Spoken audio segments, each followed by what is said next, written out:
What's up, HyperFast Nation? On this episode of the HyperFast Wealth Show, we've got a special guest, a mother of four who in 10 years has built an amazing investing portfolio and gone on to create systems and an educational platform to help thousands of other people build wealth and freedom through real estate. Welcome to the show, Monika Jazyk.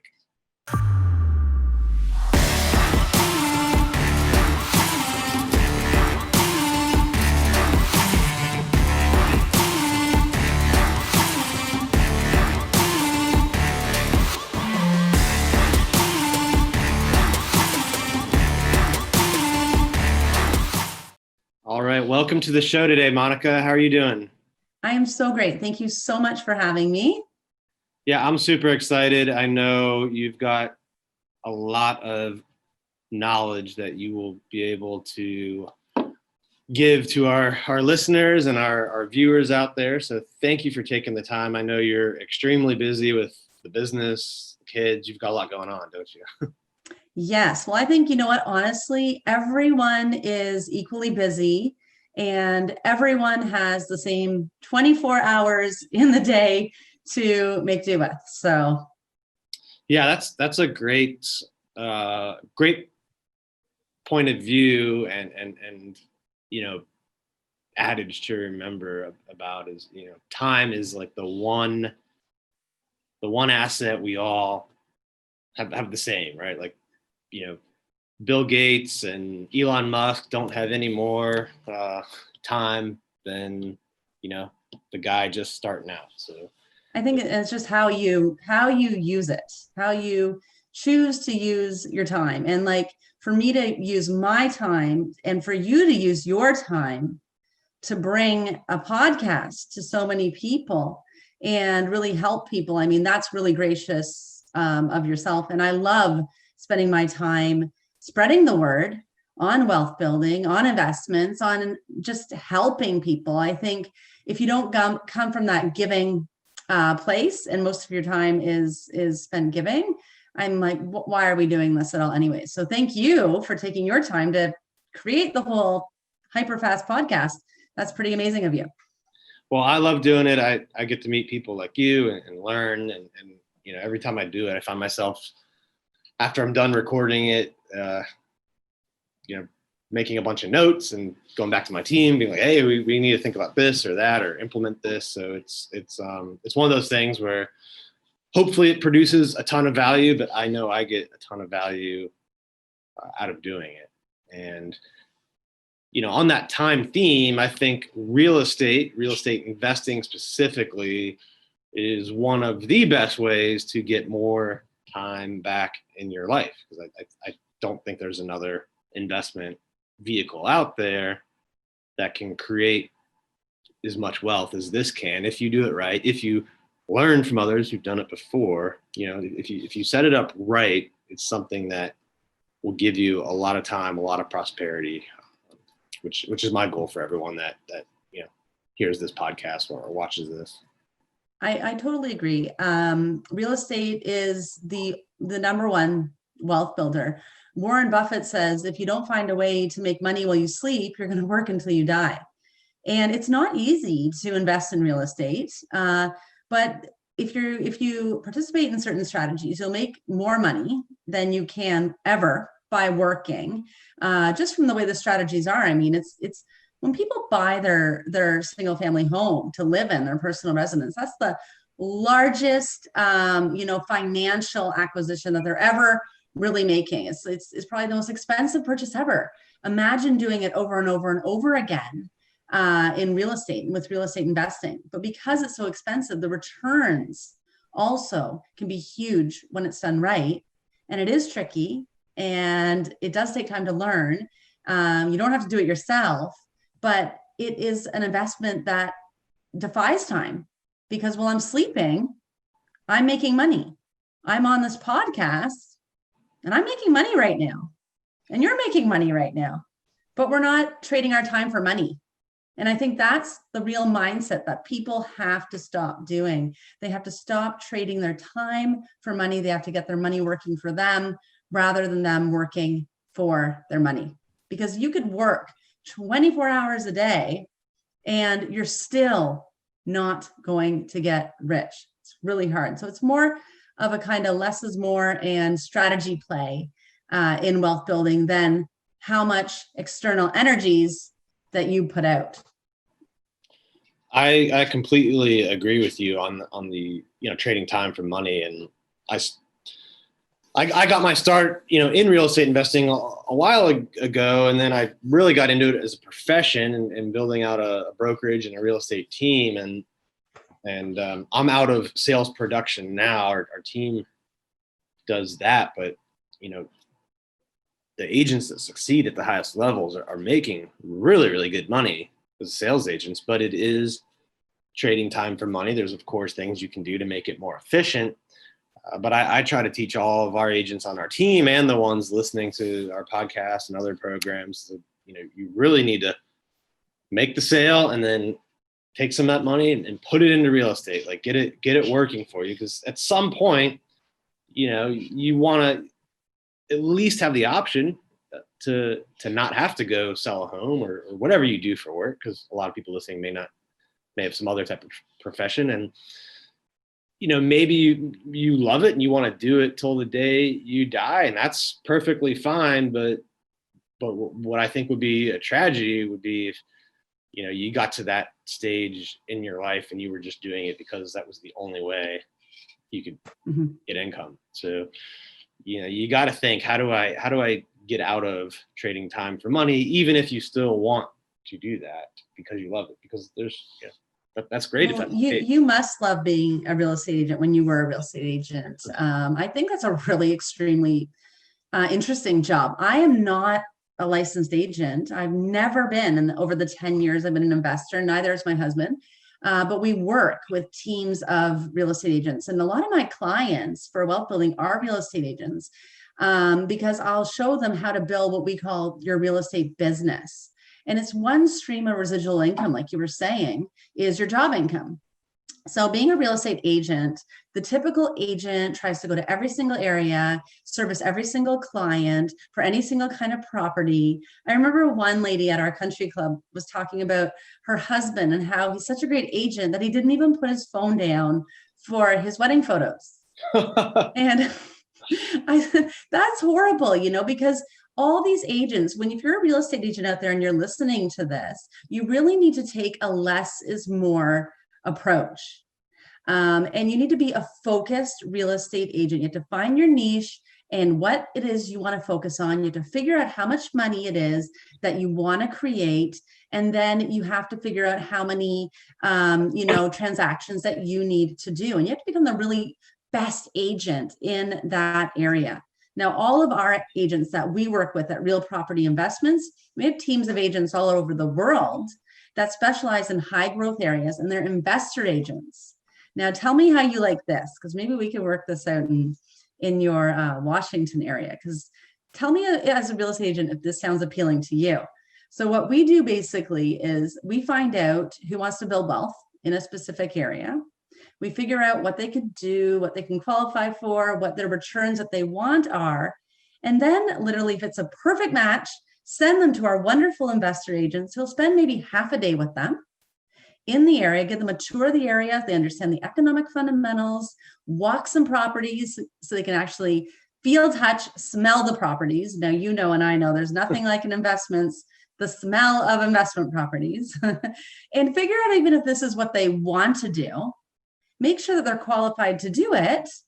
And then all you basically do is look for this exact specific real estate model for these clients who know exactly what they want to do, what returns they're going to get, what they're going to pay for, what income they're going to receive from renters. And it's just like a repeat client that comes back to you, and you don't have to go door knocking, cold calling, or do anything like those flyer drops or any of these kind of techniques that most agents have to do to get their business. I mean, that sounds tremendous as a real estate agent. I can't imagine any agent not wanting that. Yeah, it's proven to be really beneficial, I feel, for the agents, because it saves a lot of the marketing and the time, but they get to do what they love. And I think investor agents is a really special kind of agent. A good investor agent is not going to be looking for allow their clients to engage in bidding wars. A good investor agent is going to be has to show hundreds of properties to people and be available at all times. But that's all they're really doing while sacrificing the commission from the end user commission. As we know, a lot of the time, the end user homes for personal residents are a lot more lucrative. But I think that's why so many investor agents also are investors themselves. So they're in the field, they're finding their own properties, but part of their residual income also is working on their real estate business as an agent. And then like yourself, expanding that, building your team, and then creating your own investment opportunities as well. I think it's pretty awesome what you're doing too. Before we get into more of the specifics of that, because I think it's very interesting, how did you get started? I know you said you've been doing this for about 10 years. How did you get started? What's your backstory? I'm just a normal person. I just wanted to build wealth for my family. I have 4 kids. This started off when we had 1 kid. I was finishing my master's degree, and I went to finish a teaching practicum in the classroom, and my baby was about 8 months old. And I just realized I was selling myself short. I don't want to work full time. I'd rather be a stay-at-home mom. And so it wasn't saying I wouldn't want to work at all, but I just wanted my kids and my family to be that number one, focus in my life and create my life around my family. Probably should have become a real estate agent now that I said that. But I figured out pretty fast. My husband was working, he was making great money, our family was expanding, but it's pretty expensive in society today to live on one salary. Now, I really put finances to the forefront because I really wanted to get to the bottom of this. And I didn't want to go to work full time, but I really wanted to figure out, how can we afford to send our kids to college? How can I afford to retire? I was really kind of paying attention to these numbers, and I was reading all these amazing books, but they were traditional financial planning books. And I was an A student in these books. I was saving my 10%. I'm getting life insurance. We're opening up all these different, matching accounts with the kids' education funds, and with my husband, contributing to the 401k program, like all this sort of stuff we were doing. And it wasn't getting us any closer to our goals. It was kind of like we were sneaking our way slowly up there. But when I was looking at the true math behind it, I could see we're never going to be able to afford to retire. And maybe we could send 1 kid to college for maybe 2 years, but this isn't working. The traditional way is not working. And then it hit me in the face that all of a sudden I'm the financial plan. So it's like, if I want to retire and we want to help our kids out, all of a sudden 2 6-figure salaries are required just to get these basic goals. And it really ticked me off, to tell you the truth. It made me think, like, what's happening to our society? What happened in our society? At what point did this become a reality for the average family? And I originally was actually supposed to be a family marriage therapist. That was my original plan. And so the family has always been really, really important and of interest to me. And if you kind of look back in time, you could see so many different problems that we're having.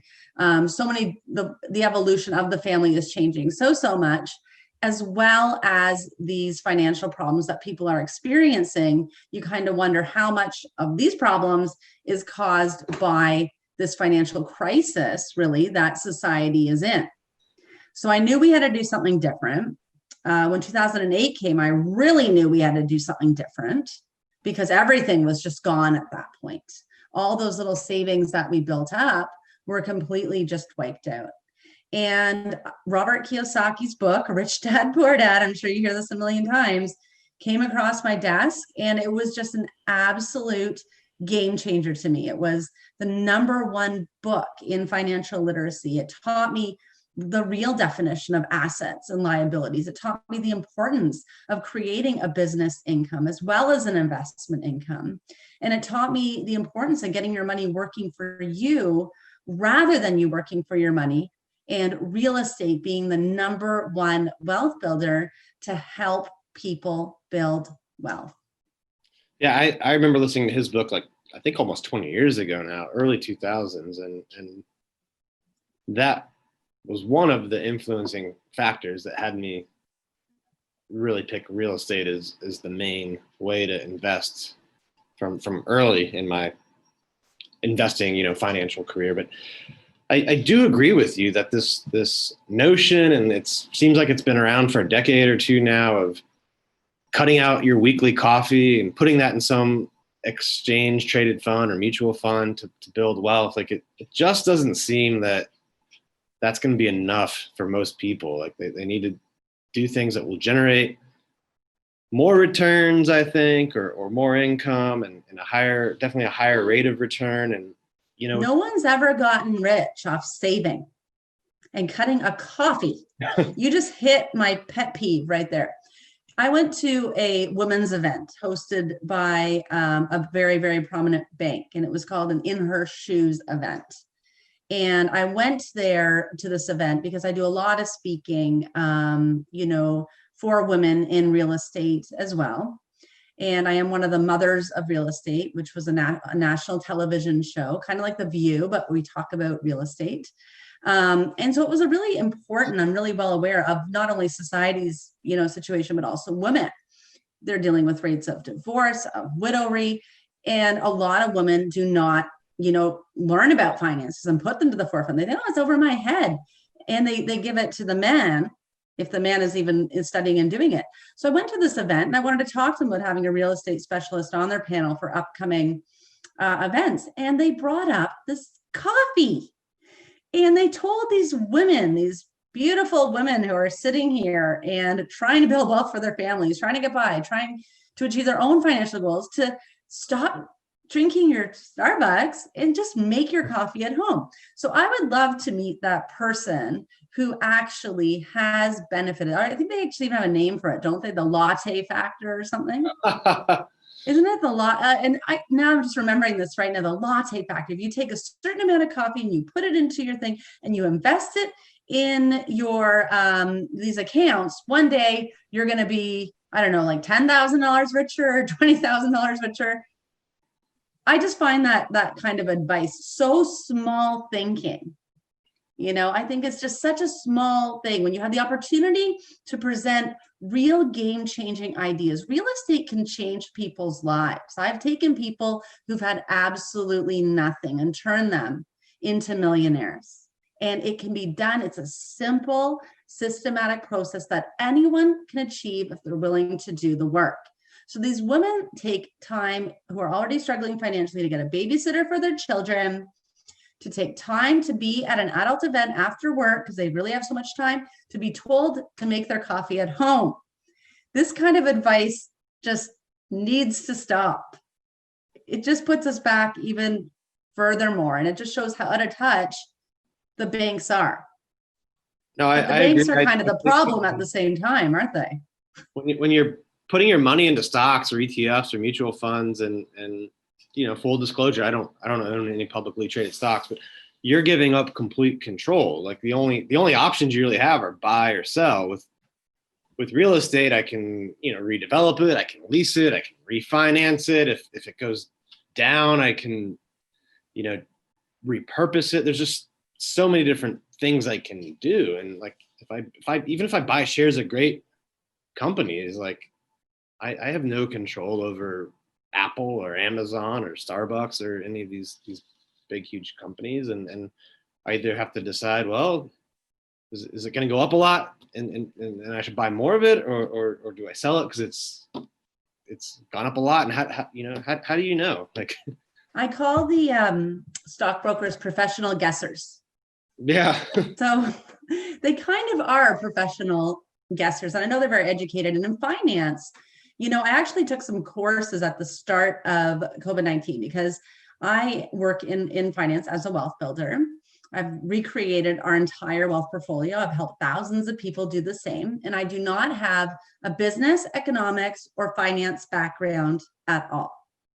And I took one of those Harvard courses, or Yale. I didn't get to go to Harvard. They didn't have the course, but I went to Yale for one of those free online courses at the start of COVID, when everyone was doing that. I thought, well, this will be interesting. Maybe I'll get some formal education on, financial markets. So I raise a lot of capital every day. I spend most of my days vetting different investment opportunities. So then I could tell people this would be a great place to grow your money. So this isn't my first rodeo. I've done it in real time, but in the classroom, I'm listening to it, and I'm listening to the mathematical equations that they're teaching and they're using to assess risk and to try to make these projections. And it was pretty tough stuff. But it kind of reminded me of a friend of mine whose husband was a firefighter, and he became a firefighter because of his size, his strength and his abilities. He was an ex-athlete, he was an ex-hockey player actually. And he became a firefighter. But there's a lot of firefighters going to firefighter school who have to know chemistry and physics, and that's very important too. But in the middle of a fire, are you going to pull out your mathematical equations and start doing this analysis? Or are you going to really kind of see a more holistic approach and perspective, take your actual knowledge and figure out the best way to get in that building, to rescue the people and to get them out of the building with the highest rate of probability from the life of the trenches and common sense? I think you get a lot more from the classroom, because I knew all the answers, but my equations weren't adding up. But you could figure it out, if you know what I mean. Well, how did you get started in real estate? Like, what was your first deal or investment? Do you remember? Oh my gosh. It was a journey. So I wrote a book. I wrote a lot actually, but my very first book I wrote with my husband is called Real Estate Mistakes: Our Mistakes, Your Success. So if you guys are looking to invest in real estate and you don't want to make mistakes, we have created this entire book of all the first mistakes we made. The first mistake we made in our very first real estate property, after we finally said no more, we got to do something different. We read Rich Dad, Poor Dad. It was time to act. And we had no clue what we were doing. We had no resources. We had no team, and I had no support from any friends and family. No one knew we were investing in real estate. My parents were the biggest naysayers. They would never, ever have supported. I didn't even tell them for 3 years what we were doing. I think they found out through someone else. So we were all on our own, and you guys, you're going to come to the point where you're just going to have to do it. And so there's two things that happen when you just finally take that plunge and you just do it.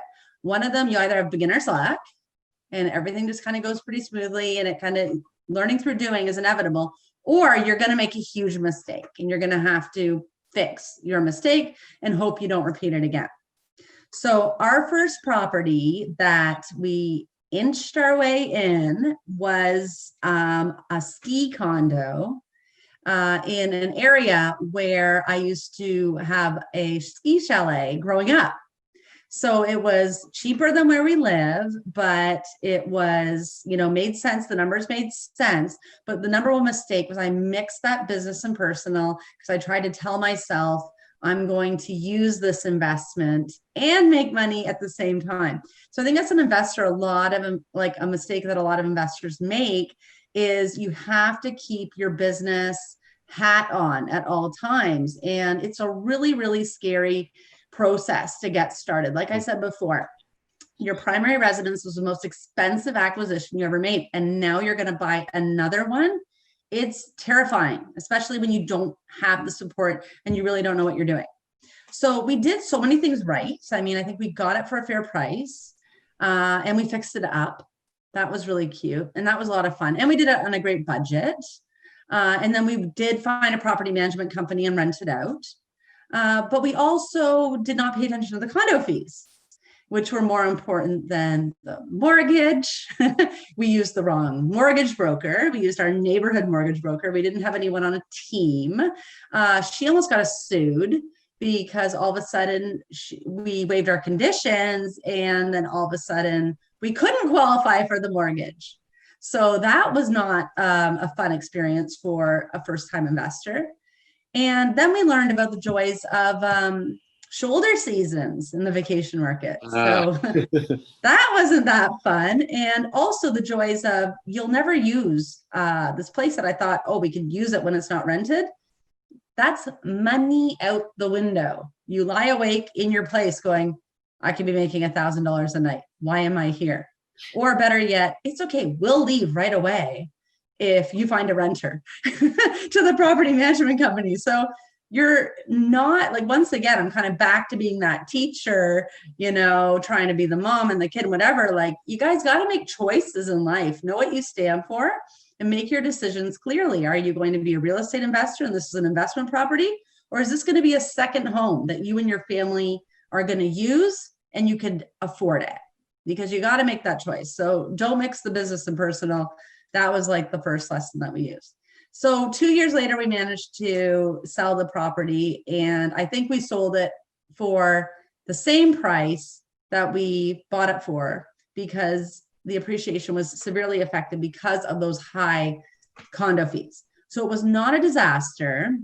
It was just a lesson, and we did a lot of transactions since that. So that was kind of our first acquisition, and then we took a totally different stream in the single family home market.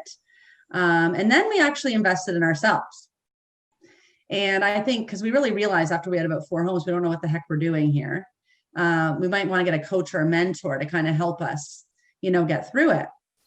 But rather than getting a coach or a mentor that's going to, now tell me if you've done this before.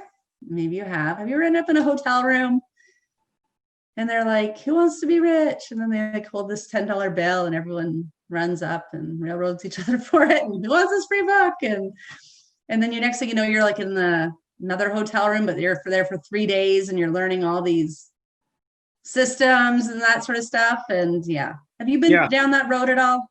Am I alone? No, I think a lot of us have, for sure. And it was great, you know, like, but I had so much information and I love it. Like because I love learning. My background is teaching. I love it. And I'm an avid learner. But the thing that peeved me about that was, like, at the end of it, you have this notebook filled with half strategies. It's like teaching someone to read and stopping at Q in the alphabet. You know, like, okay, now I got to go back and learn more. And so we did a huge investment in our real estate education. And this investment was a lot of money. And I'm talking close to 6 figures. And this was really money we did not have at that time. So we made that decision really, really seriously, because we did have these properties and we were determined to make this change for our life and for our family. And we wanted to create our real estate business and do this full time. And because of that, we felt this pressure, and we actually really did complete the courses. A lot of people do not. We felt this pressure to be very, very transactional. So I was learning every single strategy under the sun, from commercial real estate to land development, single family, flipping, wholesaling, you name it. We were learning it, and we were actually implementing it. Rent to owns, all these crazy things. I completed over 100 real estate transactions our first year alone. I was working 20-hour days. You're all deals you were buying or wholesaling, or? I waved an epidural on the birth of our 4th child to stand near a fax machine because the best real estate deal was coming through. It was every strategy. We were everywhere. We were across the world here doing multiple transactions, managing multiple things. We were making so much money and we were losing even more. And I didn't really realize that. In Real Estate Mistakes, I also talk about, after keeping up this pace, 100 deals first year, maybe 200 the second year, 300, you know, the third year, I finally thought it'd be a great idea to get my taxes done, you know, after like 9 unfiled returns because of these multiple, you know, different types of corporations and fancy structures we probably didn't need at this time that we were told to do. I realized, wow, if we continue at this place, you feel like you're so successful because you're so transactional, but you're really on the road to bankruptcy almost. I'm not sleeping, you're working. It's an exciting field. The field, like, I don't know when you started out, the field will suck you in and it will be so exciting. Because you're doing things and learning things that you never even knew were possible. And it is a lot of fun. But you know what? It took a really great coach who really nailed me hard and pretty much just said, what are you doing? You are not busy. You are just, creating a lot of drama around yourself, and you can make 10 times more money with focus and, with a less is more strategy. Well, there is a lot to be said about simplifying and really zoning in on one area, one market, one technique, one niche. I think there's a ton of value in doing that. It's hard for a lot of people though. Well, it is because, like imagine going from being saying like a plumber and, you never knew you wanted this, you wanted to be a plumber. And then you go to school and you're a plumber and you're plumbing away and doing whatever plumbers do and you're enjoying it. But then all of a sudden you end up in this room and then you see, oh, this guy was a plumber.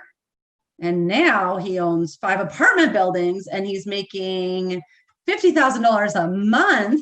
I want to make you can't make $50,000 a month being a plumber, So I don't care if you're like Roto-Rooter or whoever that person is, and then, so it's this whole new world. And that is actually the most exciting thing. I hope everyone watching this knows that you guys can make as much as you want. There really is no ceiling. We're kind of led to believe that there's these ceilings and these caps. And all of a sudden, the amazing thing and the good thing about these hotel rooms and these things is they're right. There is a whole new world out there where you could really explore and really challenge yourself and really find ways to make some serious money, some serious money. And by doing just fun, exciting things. And I think people just get too excited. And that was our case. We just did way too much too soon. And just really, when we scaled it in, and our new mantra now for all the real property investment members is we want real estate to be boring, because when your real estate is exciting, that means that something wrong is happening. And most people who want to really build that wealth from real estate, it doesn't have to be $50,000 a month. Who cares? It has to be that wealth that can allow you to live your life the way that you want to do it, by creating the income that you need, to maybe go from full-time work to part-time. Or maybe you just want to take an extra vacation every year, or maybe it's just your retirement, or you want to create a legacy for your kids. Most people's goals really are more noble and a lot smaller than something like, I want to be a cajillionaire or something along those sorts. I think it's really the freedom that people are after. And when people learn these strategies and how they can invest in these opportunities, then that's how they get their freedom. It's like their mind is just, and they can do all of it a lot of the times without even having to have a hammer in their hand. They can work with professionals like yourself who do all the hard work in these really elaborate projects, and that's all you do. And they just have to understand how this works. How does money work? How does wealth building work? As an investor, because everyone out there, I don't care if you think you're an investor or not, we all have to be investors. We all have daily transactions with money. No matter how you feel about money, you need money to survive. Every day we're transacting, you need money to eat, you're paying rent, like we need it to go by. So it's just up to you about how much do you want to really get that life that you want. And I strongly believe that anyone can do this and anyone can get there, and they don't even have to be a full-time real estate investor. You just have to learn how to strategically grow your money.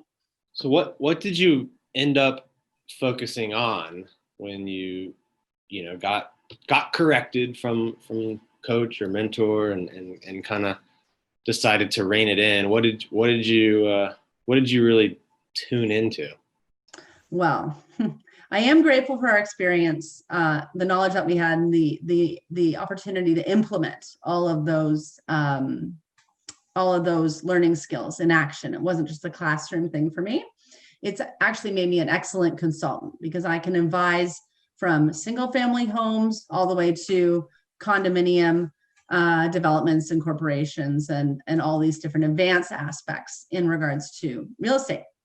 But what we started focusing on was we were focusing on single family homes in high growth areas that was going to enable me to, first goal was to send all 4 of our kids to college. Now, that is a huge price tag to do that, especially where they want to go to school. So that goal was really, really not working doing it the traditional way. So my first goal was to figure out what is the best investment for me at this point, some of the small kids, to really learn how to grow that money to send their kids away to school.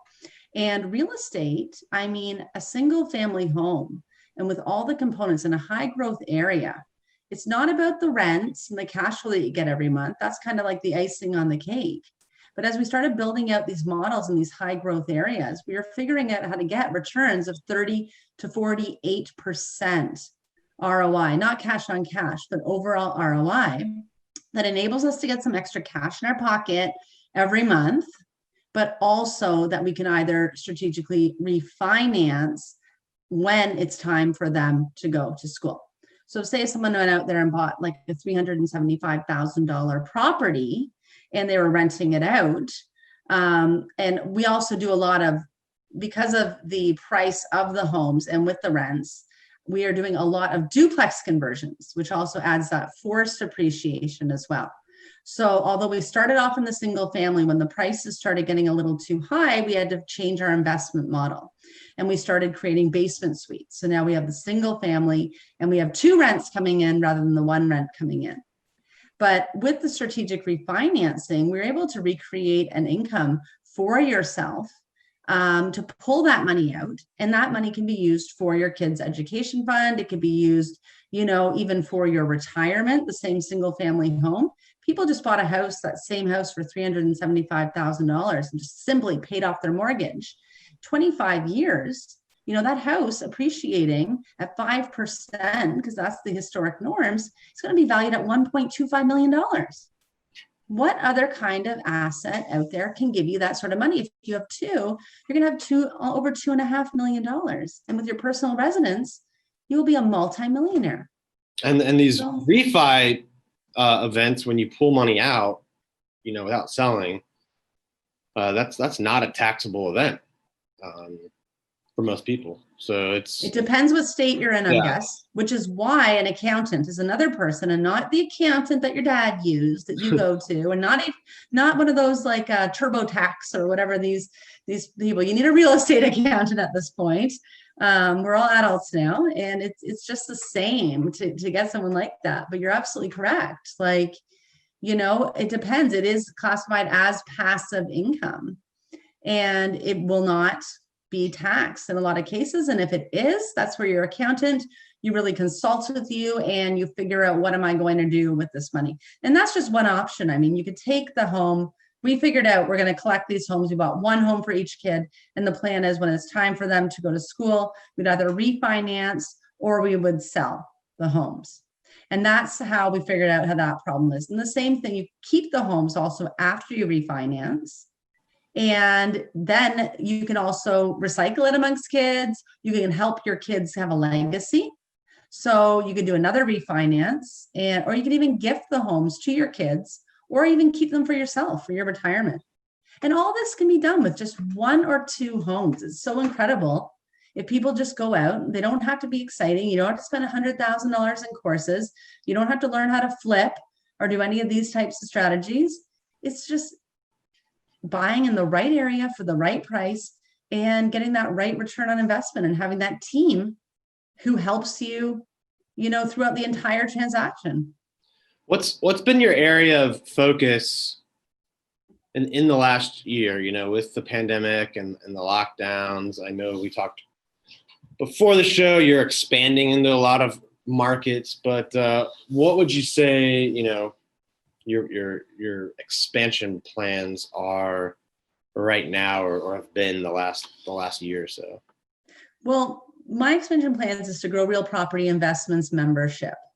We do have consulting services, and we want to be game changers, and we want to help every single American learn to put finances to the forefront, learn layman's terms in regards to wealth, and start living your best life today.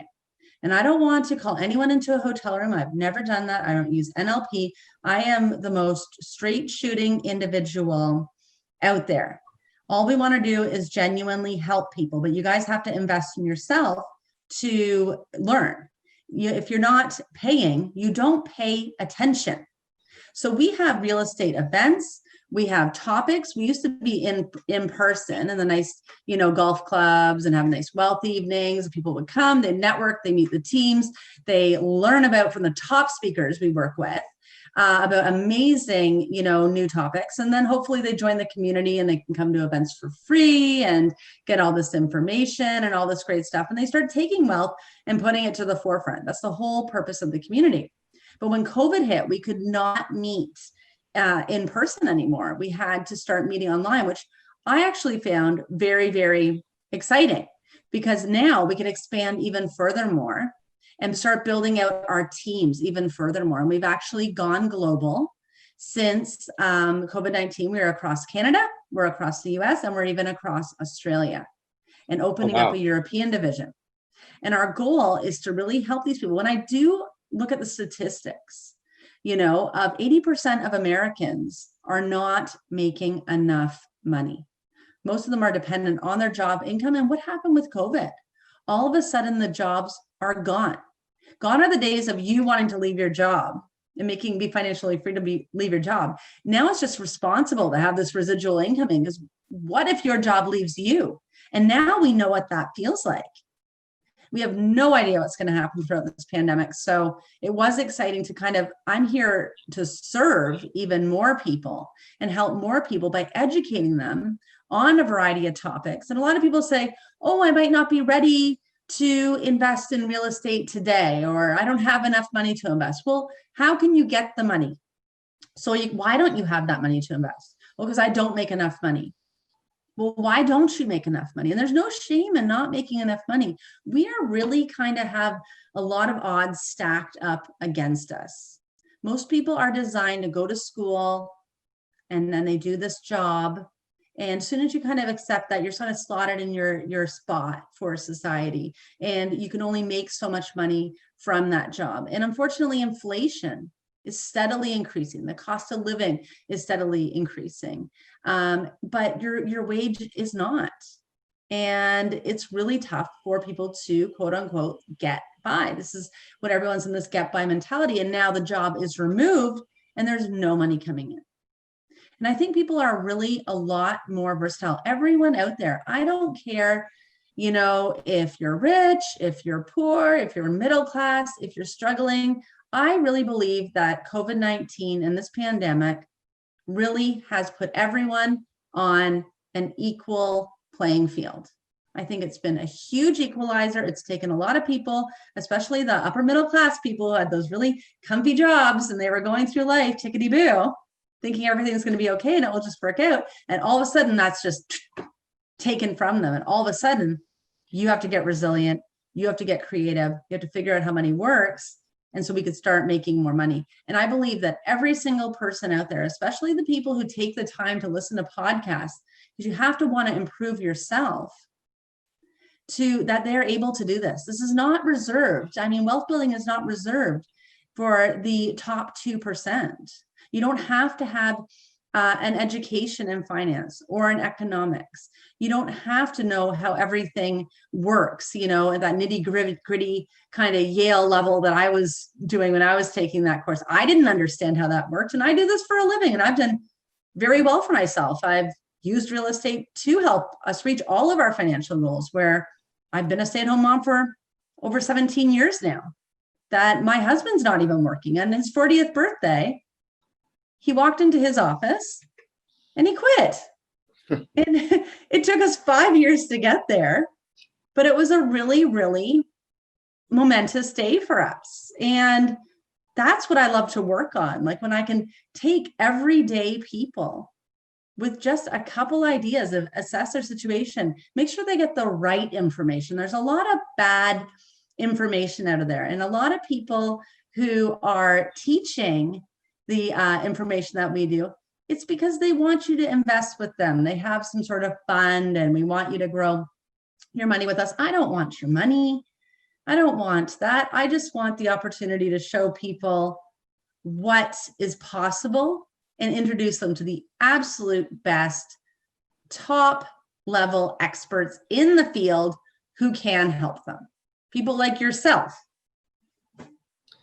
Well, I appreciate that, and I know our listeners have gotten a ton of inspiration and amazing nuggets from you. Before we wrap up, we always like to do a hyper fast round. If you're ready for some rapid fire questions and answers, I'll start. That's exciting. All right.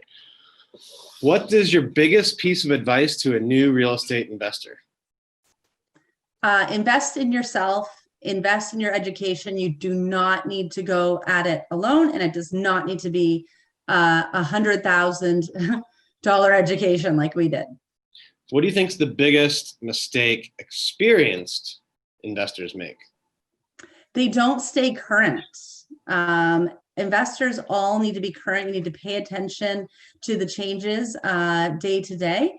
And you have to be engaged in every facet of wealth building. There's a lot of coaches and trainers out there teaching advice from 10 years ago that no longer works. What's the biggest mistake or challenge you've had in your investing career, and how did you overcome it? Like I said, I just did way too much too soon. I really got my ego run away with me. And how I overcame it was I worked with a coach who got me to focus and really be an expert in one thing. And that revamped my financial plan and made myself and my family financially free. All right. What would we find you doing when you're not, investing or teaching people how to do it or on podcasts? You will find me on the tennis courts. All right, tennis player. And last one, where do you see yourself 10 years from now?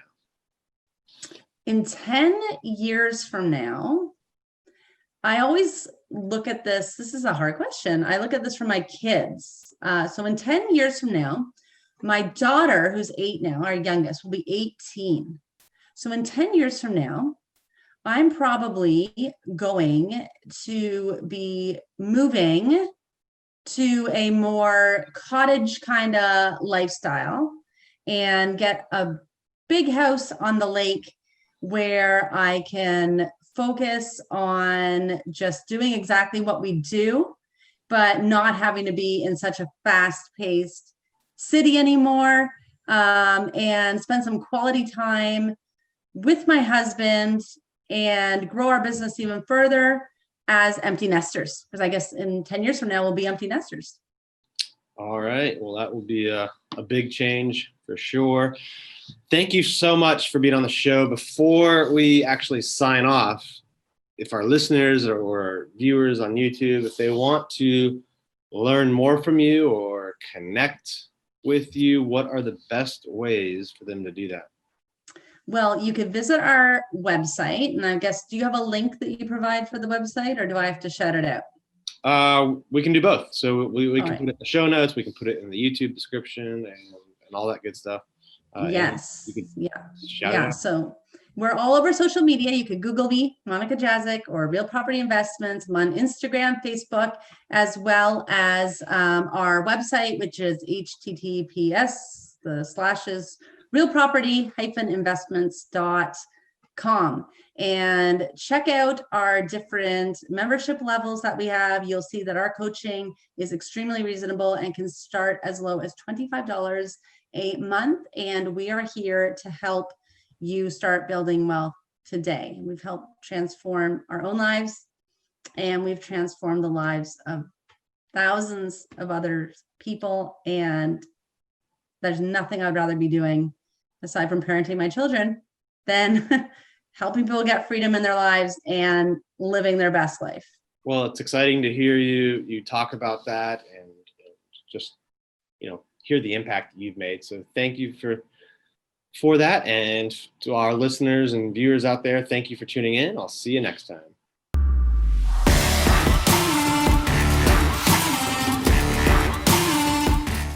Hey guys, thanks for sticking around to the end. If you want to see more videos like this, click right here.